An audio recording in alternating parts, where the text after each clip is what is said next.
Bonjour et bienvenue pour ce nouveau Sur mon Transat.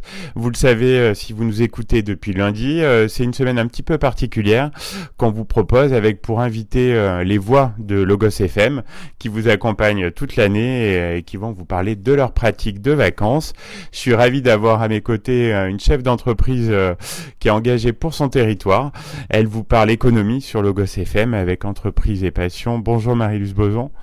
Bonjour. Marie-Luce, alors tu es plutôt vacances en France ou vacances à l'étranger?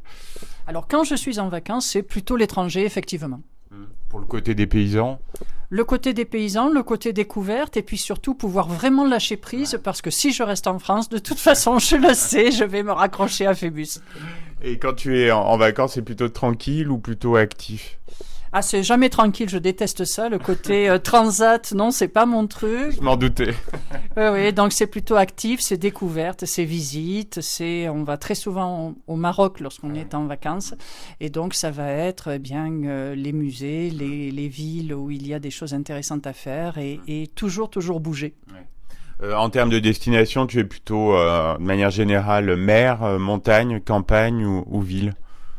Alors ça va être souvent plus tout ce qui est ville et campagne. On adore l'Italie par exemple, donc ça va être Florence, ça va être Milan, ça va être Pise, enfin tous les endroits fabuleux qu'il peut y avoir là-bas.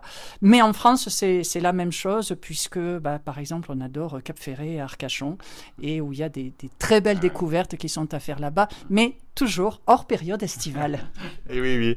Est-ce que tu as un type d'hébergement favori pour les vacances?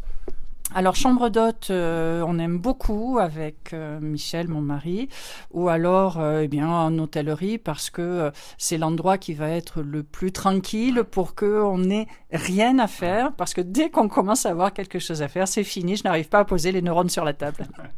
Est-ce que tu fais un peu de sport l'été et si oui, est-ce qu'il y a un sport de prédilection? Alors, je ne fais pas de sport, je fais durant l'année tout ce qui est APA, activité physique adaptée. Par contre, l'été, j'ai un mari qui, à la retraite, est jardinier, qu'il était déjà avant. Nous avons un très grand terrain et quand on tombe 6000 mètres carrés, ça fait 14 km de marche, puisque je n'ai pas une tondeuse autoportée, et au bout de 14 km, c'est pas mal. C'est pas mal, en effet. Alors, je crois que la question t'a fait sourire. En termes de cuisine, tu es plutôt une petite salade tomate mozzarella ou une bonne grillade au barbecue l'été? J'ai la chance d'avoir un mari qui cuisine divinement bien et qui me permet de mettre les pieds sous la table quand j'arrive midi et soir. Donc oui, c'est grillades de viande, c'est grillades de poisson. Et puis surtout, et ça c'est un luxe inimaginable, c'est uniquement légumes et fruits du jardin pendant quasiment 3 mois et demi. Et c'est quelque chose qui n'a pas de prix, ça. C'est génial, oui.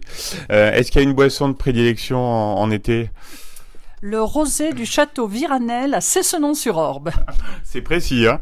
Ah oui, tout à fait. C'est un des rares que j'adore parce qu'il n'y a pas de soufre dedans. Et donc, ça ne fait pas mal la tête. L'inverse, c'est que c'est un peu addictif. On imagine.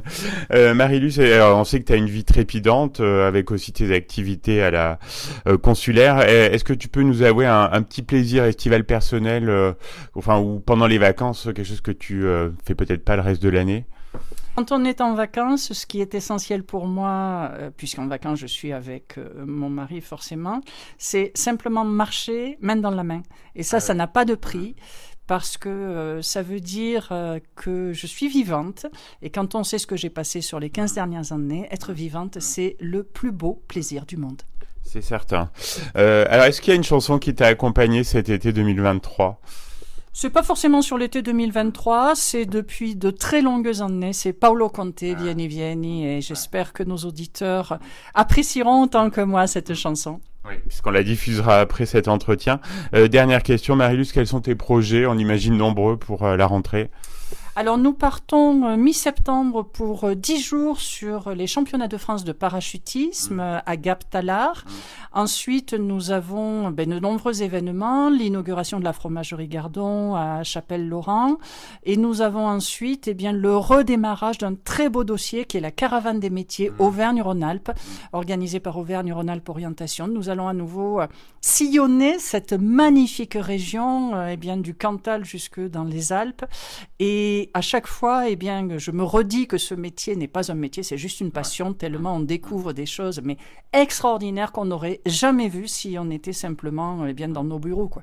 Donc ça, c'est avec Fabius Communication. Et sinon, sur Logos, donc toujours entreprise et passion. Ah oui, j'ai la chance d'avoir un rédac-chef merveilleux qui me fait une belle confiance. Nous allons avoir, je l'espère pour les auditeurs, des très belles interviews encore, des invités qui sont eux aussi passionnés et passionnants. Et j'espère que nous aurons une saison 2023-2024 qui va à nouveau intéresser tout le monde. J'en suis sûr, Marie-Luce, et puis on vous prépare des surprises sur Logos FM, donc à très bientôt, j'espère. Merci à tous et restez fidèles à Logos FM.